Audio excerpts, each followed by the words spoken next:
Ever wondered how to sound like a native English speaker? Well, my darlings, it's all about mastering the art of slang. Slang, that colorful, informal language peppered throughout everyday conversations, is key to sounding like a true native English speaker.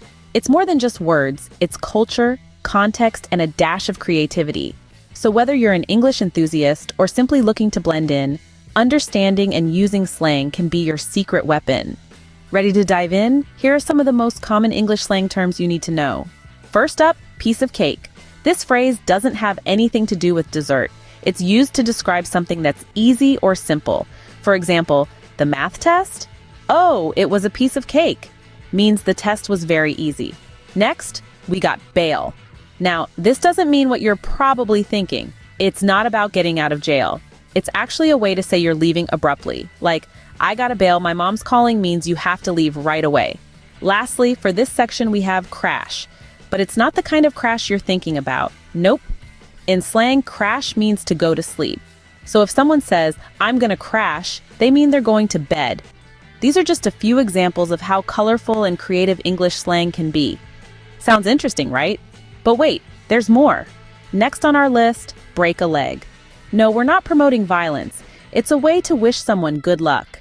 Imagine you're about to perform on stage. Your friend might say, break a leg.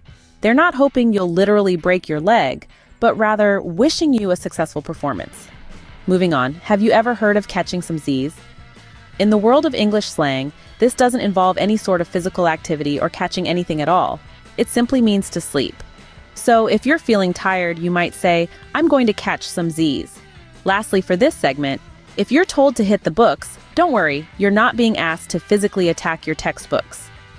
This phrase means to study. If you've got a big test coming up, you'll definitely need to hit the books. Are you with me so far? Great. Let's move on. Here's another one. Kick the bucket. It's not about football or buckets. It's a euphemism for dying. It paints a vivid picture, doesn't it? Now, let's venture into a few more phrases that might leave you scratching your head if you heard them out of context. Spill the beans, for instance. You might think it's a clumsy act in the kitchen, but it actually means to reveal a secret. Imagine someone knocking over a jar of beans and all the beans scattering out.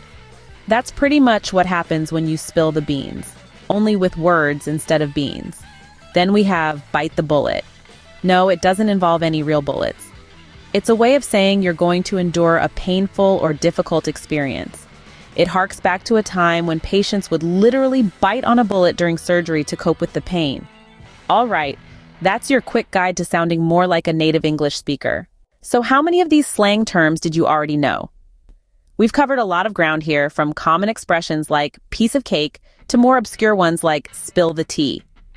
We've taken a journey through the rich tapestry of English slang, illuminating the hidden gems that can add color to your conversation.